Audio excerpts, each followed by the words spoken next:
All right. What up, people? My name is Miguel Ibarra, and welcome to, I'm going to call the show MMA Truth because, I don't know, it hasn't been used, and I want to use that name. So basically, I am a huge fanatic of MMA and all things MMA. I'm not only UFC specific, I like Bellator, World Fighters League or whatever they're called now, and one championship.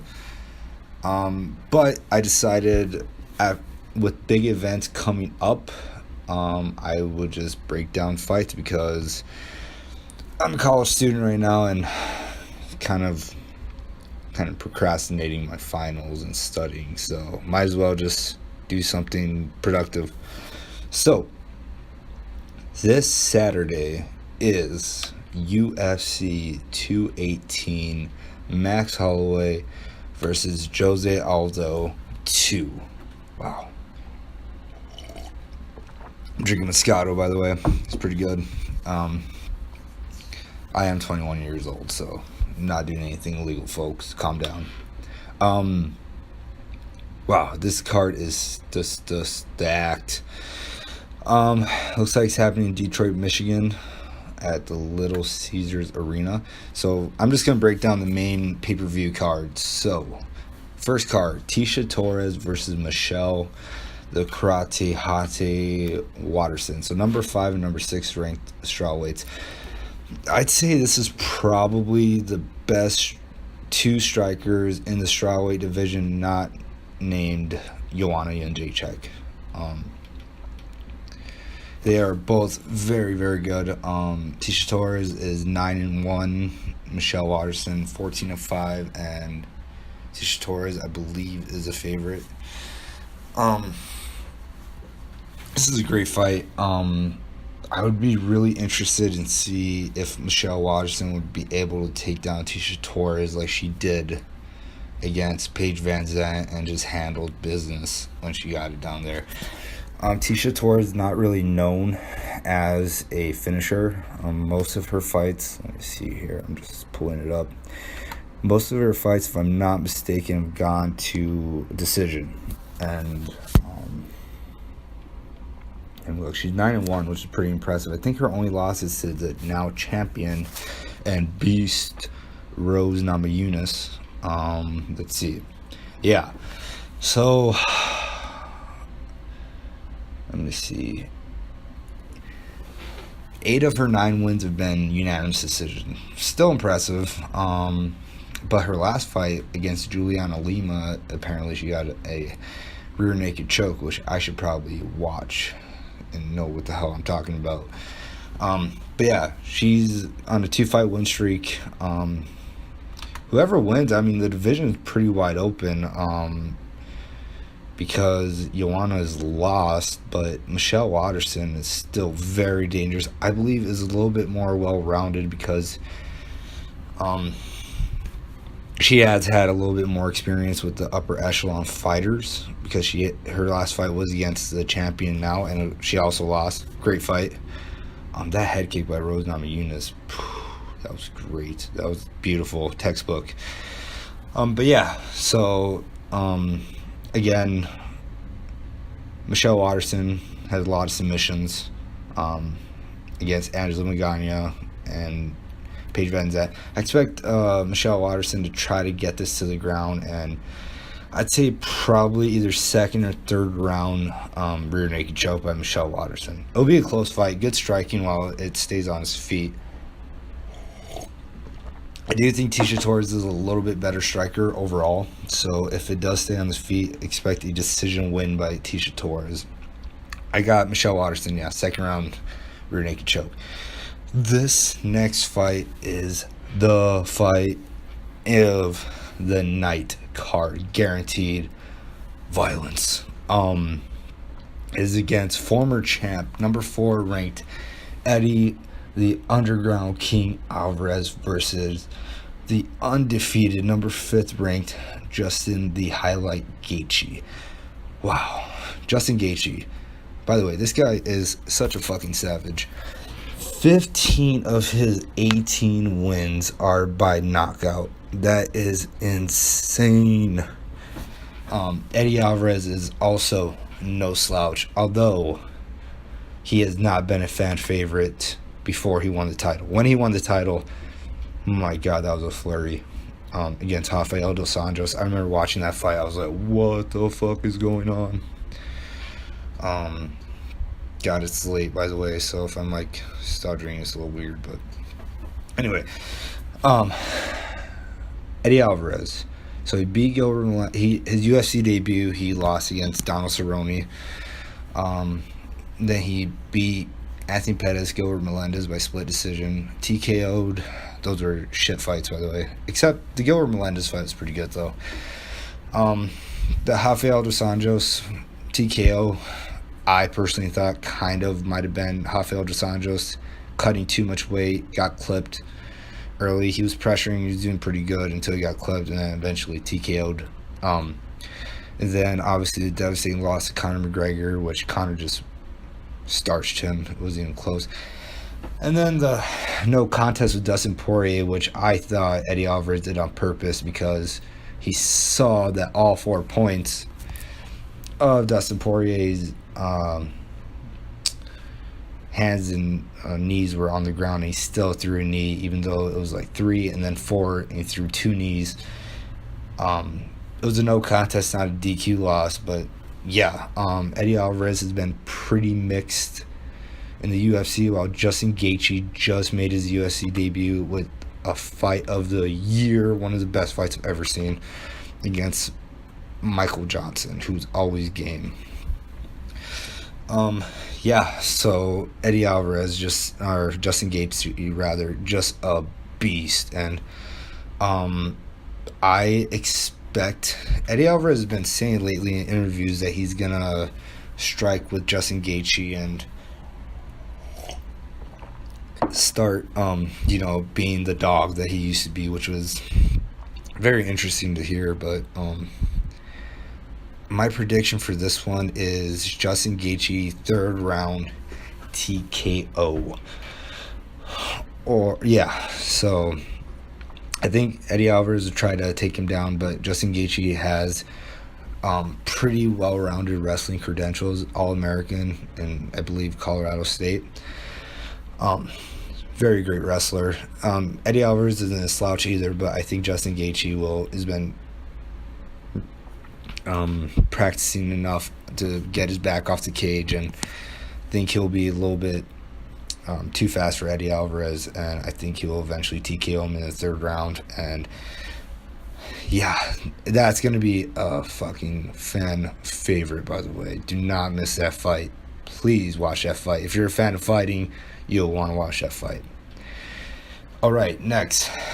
Whoever wins this is most likely, if Demetrius Johnson does a bitch out against TJ Dillashaw, will most likely fight the pound for pound number 1 fighter in the world, Demetrius Johnson, Mighty Mouse. It is a flyweight bout between Henry the Messenger Cejudo versus Sergio. I'm not in the shadow of my older brother, Anthony Pettis. Okay. Both fighters are really good. That was a bad joke, by the way. I'm not funny, guys. Sorry. So Henry Cejudo, main thing going with him, he is a stacked wrestler. He is a credentialed youngest U.S. Olympic gold medalist in wrestling. I believe he was 20 when he won, which is crazy, in 2008 Beijing Olympics. He is very good, and he's only been in MMA for, I believe, like 5 years only, and he's right at the top echelon of his division, which is crazy. He came off the devastating loss against Demetrius Johnson, which was one of the most lopsided title fights I've ever seen. And that just shows how good Demetrius Johnson is. And then had a very close fight against Joseph Benavidez, which I thought he won. But he was kicking Joseph Benavidez in the dick, so that's not cool. So yeah, he lost. And then he looked very, very good against Wilson Hayes, who just fought Demetrius Johnson for a title. Although he did get starched against Demetrius Johnson, but who does it nowadays? Henry Cejudo looked like a striking master and just said fuck you to his wrestling credentials and just dominated Wilson Hayes and had this karate stance and had a piston right, which was very similar to a Darren Till or Conor McGregor. He just looked so relaxed. But Sergio Pettis too, that guy is a motherfucker too, because he is so young. He is 24 only, and he's been training martial arts with his brother Anthony Pettis, who's very talented, all his life too, and he is just scratching the surface of his full potential, I believe. And he's on a 4-fight win streak, which is huge in that flyweight division.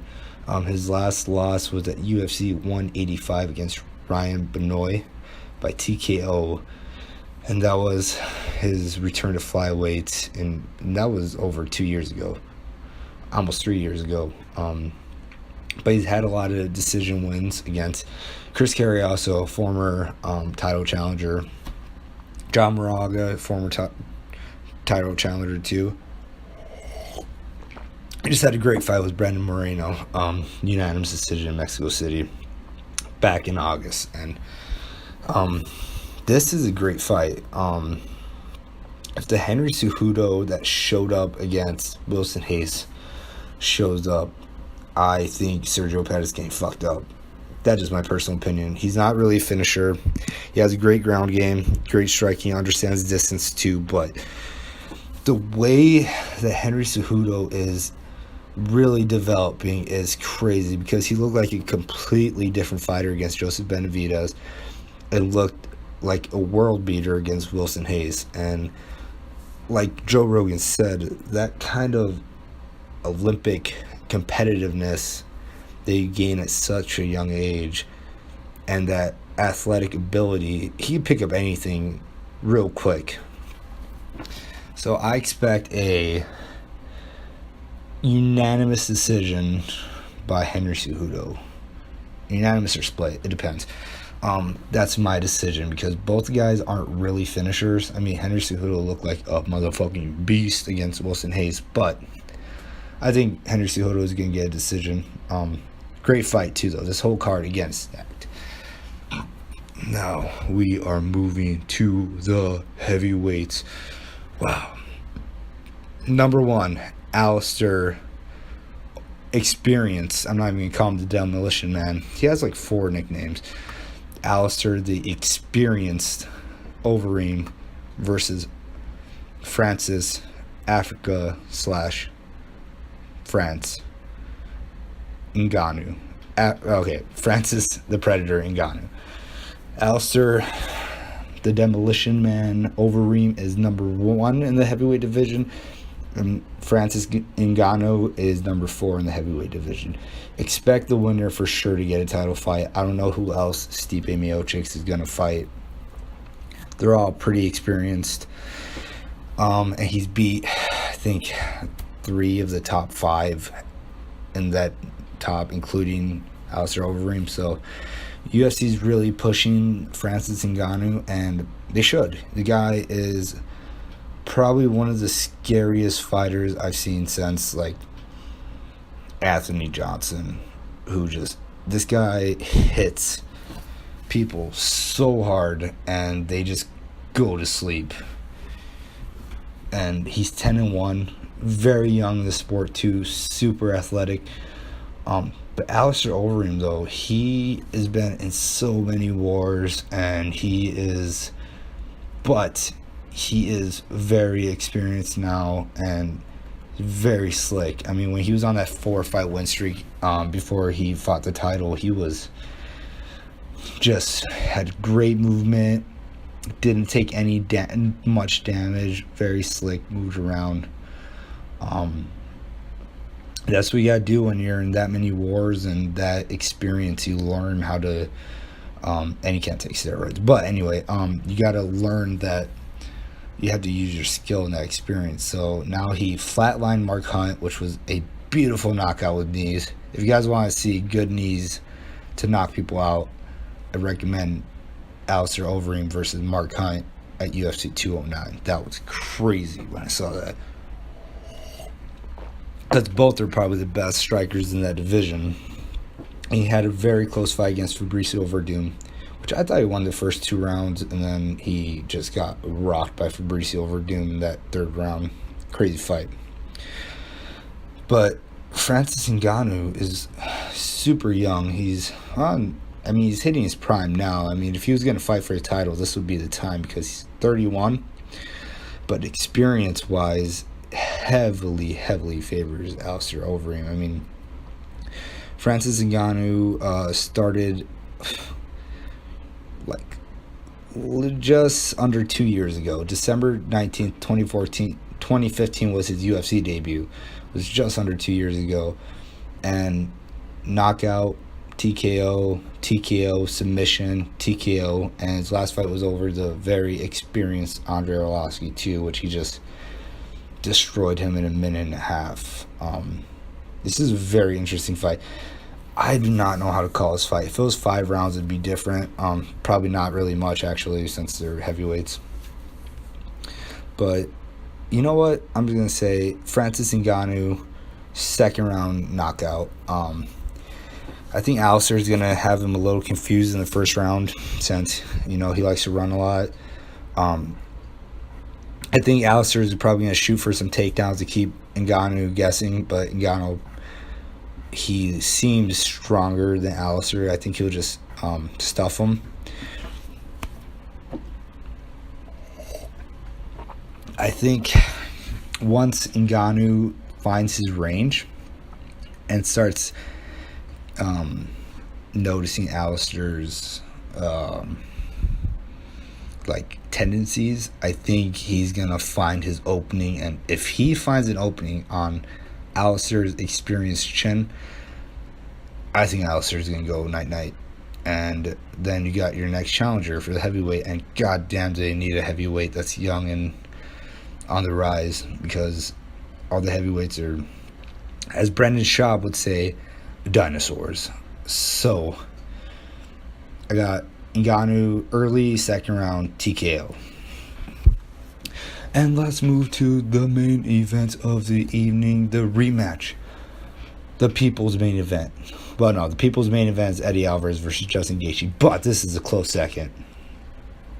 Max Holloway versus Jose Aldo 2. This is a great fight, ladies and gentlemen. Max Holloway, very young. I think he's 26 or 24. He is ridiculously young. I don't even have he's 25, and this guy's 4 years older than me, and he is a world champ and fought the murderer's row, and seems like he has his shit together, and I hope I am half as successful as this guy when I'm 25. Anyway, he is super young. On a 10-fight win streak, he is on fire right now. He looks basically unstoppable. He is fighting one of the toughest divisions. I'd say probably the 3rd toughest division in all of UFC, and he just TKO'd the best UFC featherweight champion we've ever known in Jose Aldo. And June 3rd, that fight was crazy because Jose Aldo had him hurt in that 1st round. He was the thing with Jose Aldo is he's super explosive and has that fast twitch muscle fiber. Well, while Max Holloway is long, lanky, and fights long and really utilizes his pressure and his pace and boxing technique. He has clean boxing that nobody really uses like he does. And he also has a freaking granite chin. That's why Aldo couldn't put him out right away. He stunned him, but he didn't really have him rocked, wobble legs. Sorry, I'm a little sick, guys. But yeah, this fight is crazy. Jose Aldo has been reporting that the reason why he didn't throw leg kicks, which I was like, bro, Jose Aldo, you gotta throw some fucking leg kicks because this guy is gonna catch you soon with his boxing, because it's a little bit more technical than Jose Aldo's, which is, I'm saying a little bit because they're both extremely technical in their boxing techniques, but Jose Aldo apparently had a leg injury which hampered him, and that could hamper him from his leg kicks, obviously, but more importantly, hamper him in his footwork and movement, which is huge in fighting. But he seems healthy. Jose Aldo, whenever he fights in rematch or fights for a title again, he is extremely motivated. Look at when he fought Frankie Edgar at UFC 200, just put on a beautiful performance there. This is a hard fight to call. It's probably the hardest fight for me to call on the card overall. Max Holloway, again, freaking just starching people. He really started coming on the scene when he finished Cub Swanson, who is no slouch at all. With the submission, overall just completely outclassed him, and which is crazy because Cub Swanson is such a great fighter and veteran. TKO Charles Oliveira, made easy work of Jeremy Stevens, destroyed Ricardo Lamas, and won the interim title against Anthony Pettis, which he put on clinic there. Probably the best fight card I've ever seen, by the way. And then he did work against Jose Aldo. Jose Aldo, again, other than that freak knockout by Conor McGregor, dude, he is like virtually been untouchable. He's been great until he lost against Max Holloway, which is saying a lot. My final prediction, I believe Max Holloway will win a unanimous decision. I would say split decision, actually. It's going to be a lot closer fight than a lot of people are saying, and Max Holloway is like a 230 favorite, which is minus, which is crazy. Should be a lot closer. I get it that he finished him, but Jose Aldo looks a lot better. I'd say it's going to be Max Holloway split decision. But I think he's going to hurt Aldo late again when Aldo tires out. And hey, he might get a finish again, but Jose Aldo might put in work too in the very beginning rounds because he's so damn explosive. Those fast twitch muscle fibers, it's crazy. So yeah, those are my picks and breakdown. And I did break down Holloway versus Aldo too. Like my buddy and I, best friend Juanito, we watched a fight and we broke it down, and we noticed whenever Aldo would throw some combinations, leave his chin up in the air right after, and eventually Max Holloway caught on to it, and Jose Aldo tired out after 2 rounds, and that could be because he wasn't able to properly condition himself with his leg injury. Who knows? There's a lot of questions that a lot of fighters don't say anything, but yeah, I got Max Holloway decision. It's basically all I have for you guys. Whoever wants to listen to this, just listen to this. I'm trying to get into it, trying to be comfortable talking in the microphone. And most people know that I'm like it's crazy obsessed with MMA, and might as well put some effort into something on like just reading about MMA. Overall, guys, please watch this fight. If you're a fight fan at all or want to watch any fights, go to B-Dubs, go to wherever's showing it, and just watch these fights, because I promise you'll become a fan, because all these fights are super good in Detroit, Michigan. A little bit about me. I first got into MMA when it was George St. Pierre versus Nick Diaz. That was the first fight I ever watched. One of my buddies back in the day was like, hey, I'm going to meet up with another friend at B-Dubs to watch this fight. You want to come with us to the fight?